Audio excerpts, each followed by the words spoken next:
Welcome, data enthusiasts. Today's conversation is with Pietro Bolcato. He is lead AI engineer at Kittl.com. If you don't know Kittl, they are the graphic design platform shaking up the design industry at the moment. They're a startup based out of Berlin.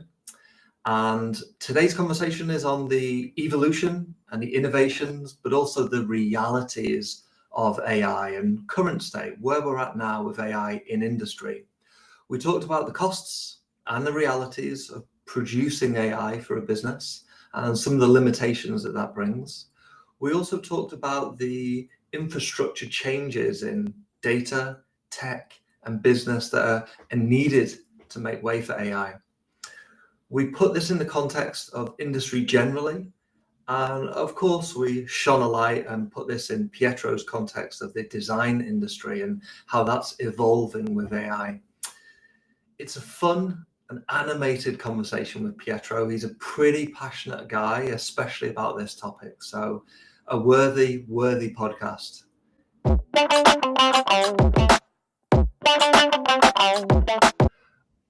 How has the use of AI across industries shifted in the past few years?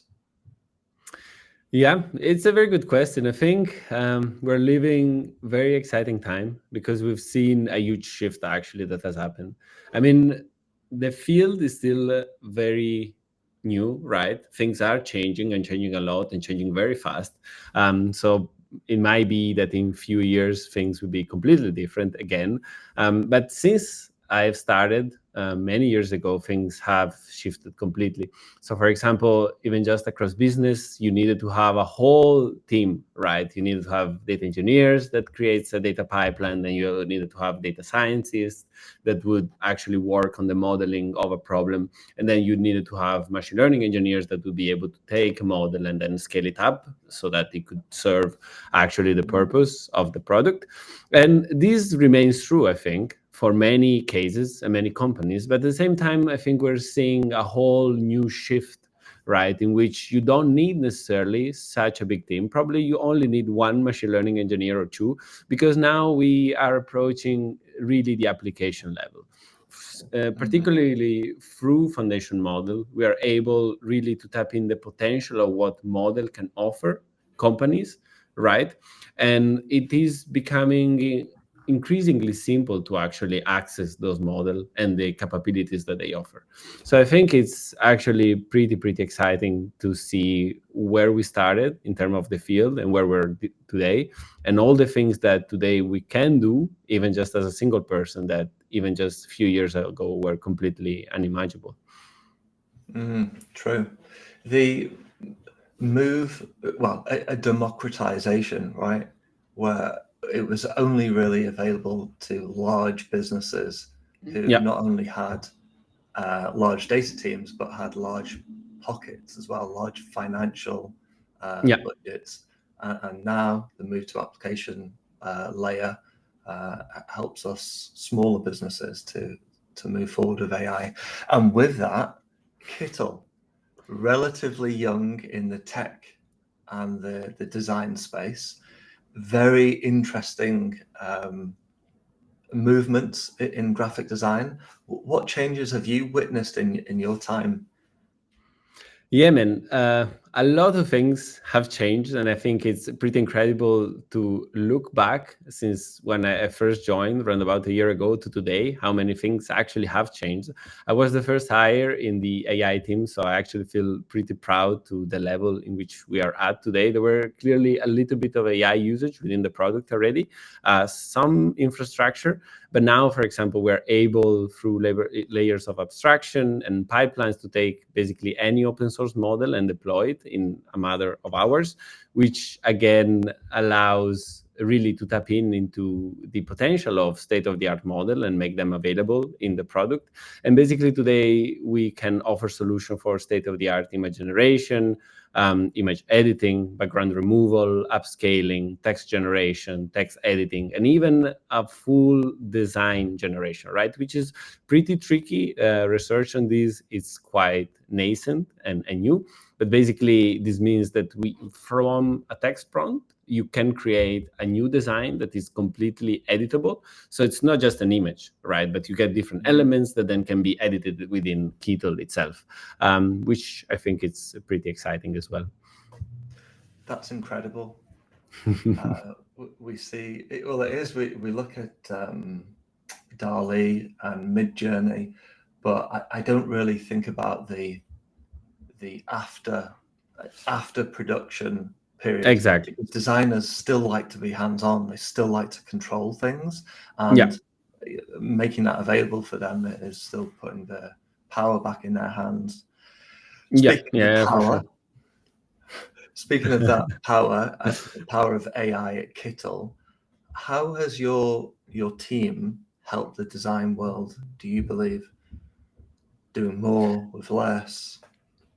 Yeah, I mean, if we go back really to Kittl's mission is to empower everybody to be able to create compelling and effective graphic design, right, at scale, which effectively means that for society, we're able to communicate better. And I think AI can play a fundamental role in it, and it does, right? So I think there are a lot of examples in which AI today is kind of a shortcut in terms of productivity, and also in terms of overcoming some skill set that before as a graphic designer you needed to have, right? I think now what we're really observing is that we are giving control to the people. So creativity is in the hand of the people, but a lot of tedious tasks or perhaps even complicated tasks now can be automated or delegated rather to models. For example, say you are a marketing designer, right? And you need to create few assets that you want to use in your, I don't know, marketing campaigns. Today, with Kittl, you can go into the UI, image sets, select the style. You can upload a reference image, so it can be like a perfectly on-brand assets. And then you can just describe few subjects, for example, like a dog, a cat, right? And then we would be able to generate specifically those subjects following that style. And we do that in a matter of seconds, whereas before you needed to go there and really draw, right, and create those assets by yourself, which would have taken probably days. So the time saved for a designer in this specific case, it's massive, right? We are speaking from days to seconds, which, if you think about it, it's unbelievable almost. And I think there is really where the potential of AI lies, right? We can automate, delegate complex and tedious tasks while keeping the user in control of the creativity, which effectively is what, as human, is driving us, right? So I think that's really cool. Yeah, incredible. And yeah, design is one area that marks the shift in AI. A lot is also talked about specialized models moving to foundational models, these huge data sets. What's the significance of this shift as far as you see it in your work, in your world?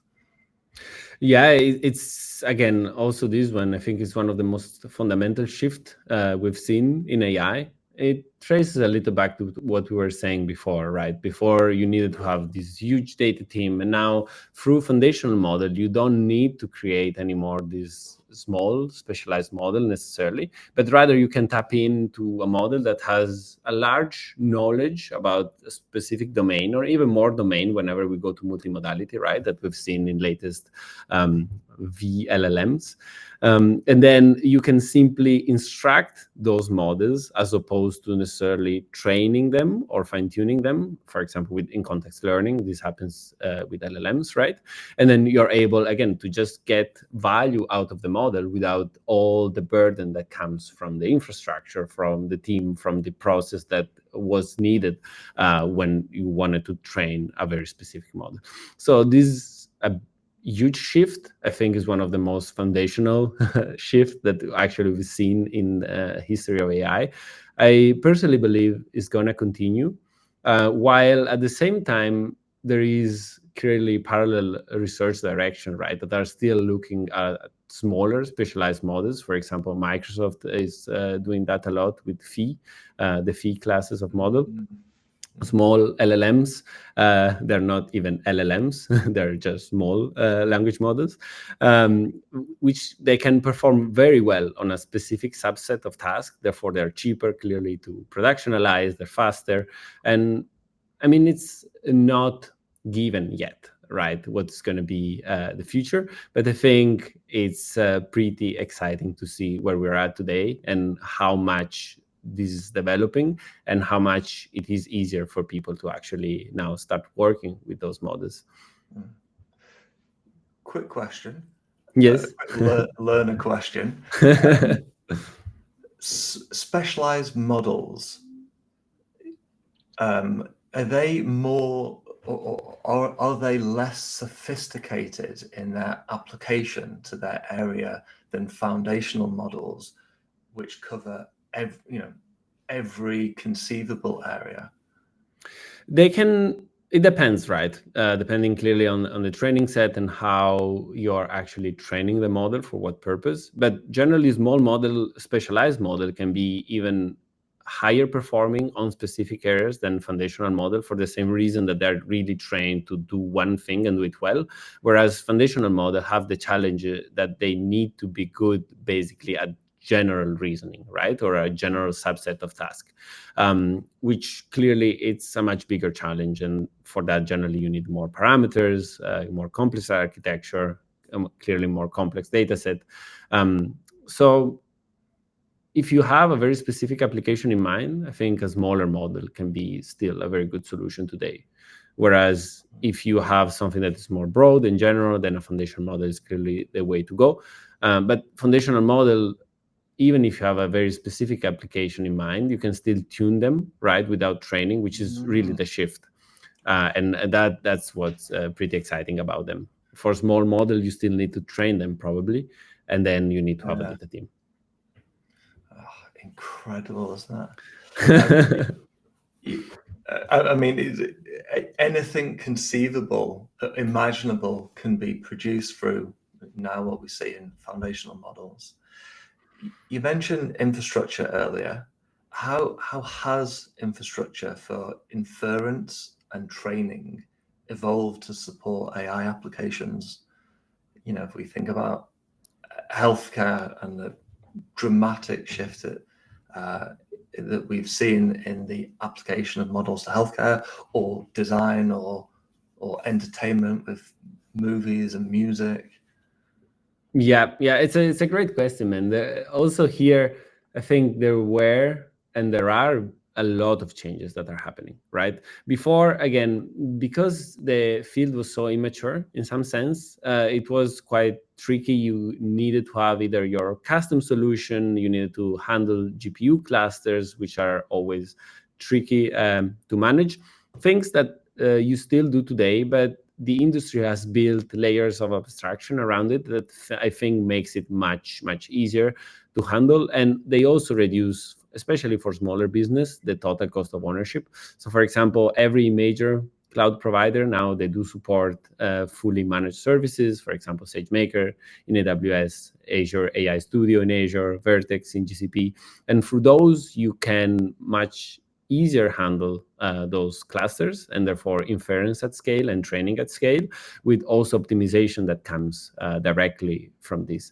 And I think specifically on this, there's also going to be a big change that we're going to witness in the near future. Some companies, smaller companies, have tried to do this already. For example, Replicate is one of those, right, in which you want to create a fully serverless inference that still uses GPU, because clearly on CPU these are solved, right? Like you have Lambda function microservices that runs on serverless CPU, and it's used all across the world in so many different applications. But with GPU, it's much trickier, of course, because of different architecture, how the model interact with those architecture, and there are a lot of technical challenges to solve. Yet, I think we should be seeing soon the rise also from cloud providers of fully serverless GPU services, which then would enable in turn even easier inference at scale, and then even more AI adoption, I believe. Incredible. You mentioned associated costs there of using AI, and of course, we also talked about it at the beginning about how businesses with big pockets and big teams are the only ones that could really make any impact. How are you seeing costs trending at the moment? Will we soon see a direct connection between cost and profits across small and large businesses? Yeah, I mean, I'm not sure exactly when we're going to see that. Also depends a lot on the individual industry and company, I guess, and business models are evolving also to support this. But one very positive thing is that costs are clearly trending down. I mean, the costs of AI are high. Inference from GPUs or specialized hardware like TPUs, it is costly and there is no way around it. But what we've seen constantly, month on month, almost, if not, of course, year on year, is that the cost of inference is trending down dramatically. So already the cost of GPT-4o today with respect to GPT 3.5 or GPT-4, it's a fraction of what it used to be. And therefore, these signals a very positive direction, right, about costs. When costs go down, then, of course, the margin of profit becomes higher. And therefore, we can expect very soon, I believe, that using AI will become more and more profitable. And therefore, also more business, I believe, should start looking into AI if they haven't done this yet, especially if they were afraid of costs, right? Because what we're clearly seeing is that costs are trending down. And if as a business you do not start innovating and tapping into this potential, I do believe you'll be left behind, like it happened with many other disruptive technologies. Interesting. So cloud computing and open source models, quite simply, are allowing more of us to gain access to the evolution of AI, if you like. Exactly. It's positive to hear, really positive to hear. Yeah. And nice segue into potentially the challenges as opposed to only the positives. And what do you see as potential upcoming challenges and even limits to AI?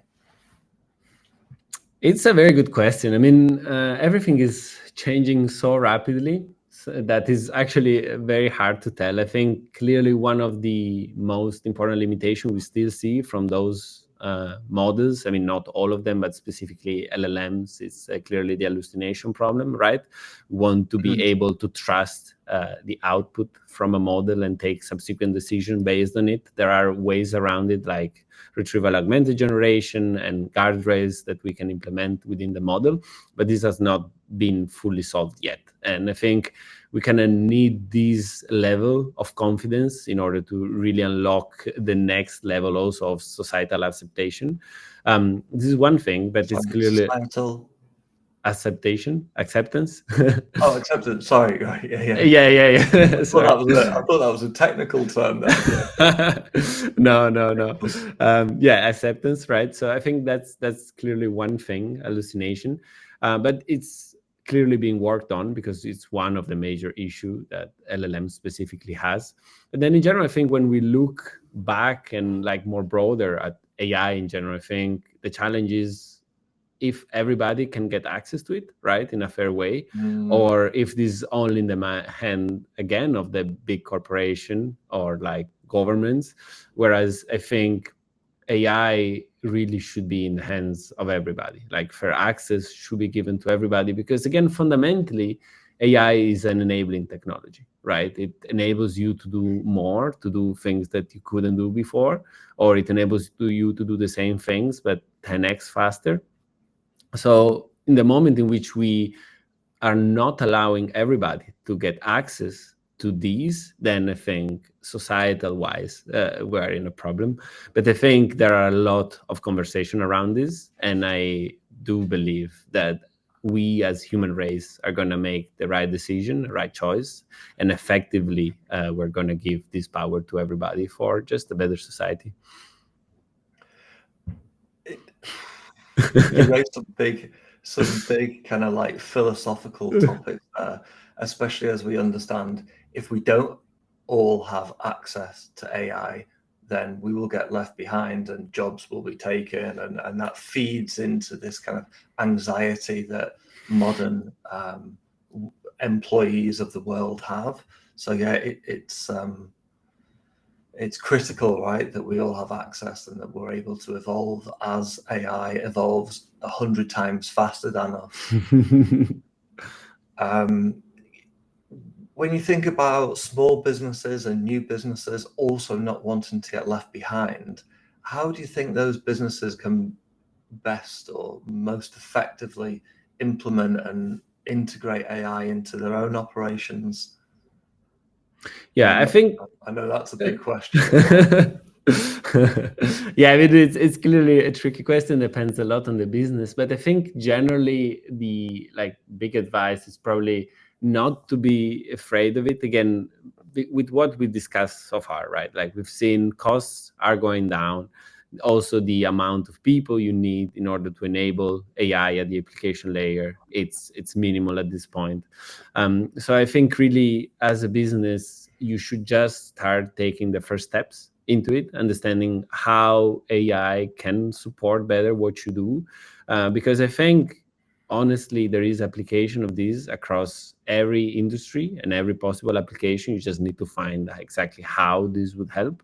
And then it's all about hiring the right people, right? And then actually implementing it within the product. But I think most important is not to be afraid of this, not thinking that costs are going to be overwhelming or anything like that, because we are only seeing that the costs are going down while as the value is actually going up. So I think start moving into these as soon as possible. It's generally the best thing you can probably do. Yeah. What industry areas do you see, I won't say that are untouched, but could do much more with AI? It's a tricky question. I think all of the industries, for what I've seen, they are actually adopting AI in one form or another. There are some that they clearly adopted more, just because it's easier to see how it will help. For example, I don't know, like healthcare industry or industrial in general. Entertainment industry. I mentioned movies and music earlier. They seem to be making huge progress. The one that you reached out to, healthcare and bioscience, that seems to be incredible, the amount of innovation that's going on there. But again, it's backed by big business. Yeah. So, I wonder whether that's something to do with it, and whether there are smaller industry areas that not won't get left behind, but are not fully utilizing AI capability, and thus AI is not evolving with them. Yeah, it's tricky, man. It is complicated. I think, again, because AI is such a broad technology, right, and a broad term in general, I think in general it will always evolve, because what we are doing is effectively going towards more general systems. Again, like foundational model is one example of those. And therefore, I think even though it's some industry or subset of the industry might not be fully utilizing AI today, there's going to be a moment in which we're having so general system that there's going to be spark and an idea of something that AI could help. And then I pretty much sure there's going to be a model that can support actually that use case. So I think effectively, as a society, we are moving forwards into that direction, regardless of how much in the different subset of the industry it's actually being adopted or not. Okay, good to know. Let's bring it back to Kittl and the graphic design industry for a moment. And I'm not asking you to share any commercial secrets, but where do you see the future of AI in the design industry and even at Kittl? Yeah, I mean, I think the next few years are going to be very interesting years, just because I think effectively how we are dealing with creativity and graphic design has been shifting a lot, right? Thanks to this model. For example, today you can do some kind of image editing that simply you couldn't do before, thanks to foundational models like diffusion models and these kind of things. So I think one sure thing is that the power will still be in the hands of the people. People wants to be creative, but I think we're going to delegate more and more to those models, that they're going to do a lot of things that people otherwise would spend hours doing, and they will be more like creative directors, right, and making their reality coming to life, whereas today people might still do a lot of manual work. So I think those kind of manual work will become less and less over time. And of course, there are a lot of other innovation in adjacent industry that will also come to life. For example, say AR, VR, right? And in the way we will design things in the future will also be influenced by that. And I think the culmination really is all of those technology coming together. And yeah, I think it's going to be pretty exciting to see.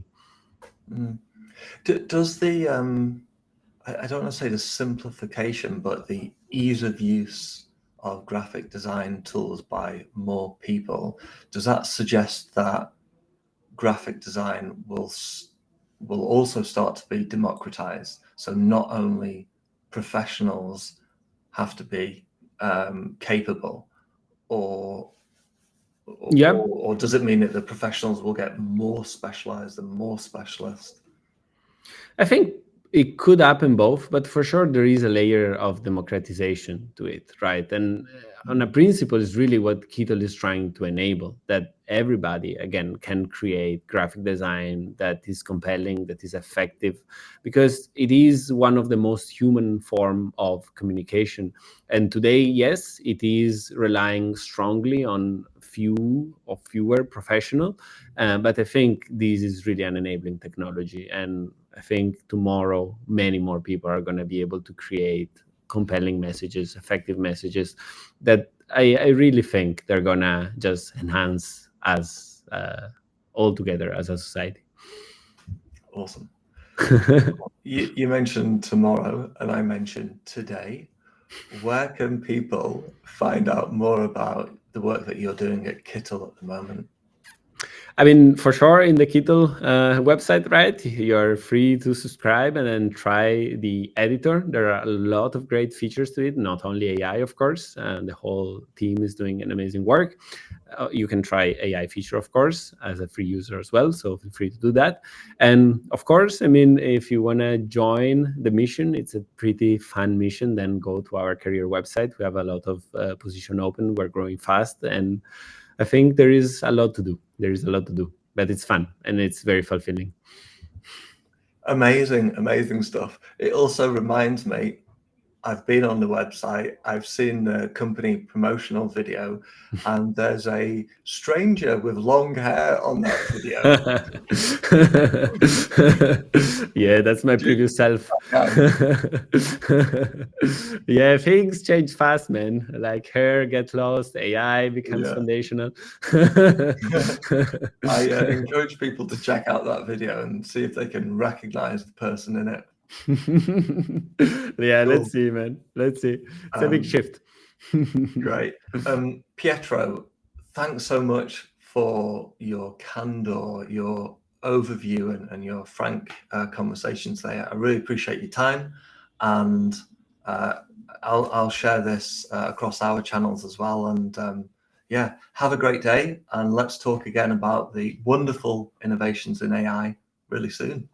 For sure, man. Thanks a lot. It's been a pleasure. Thanks for having me.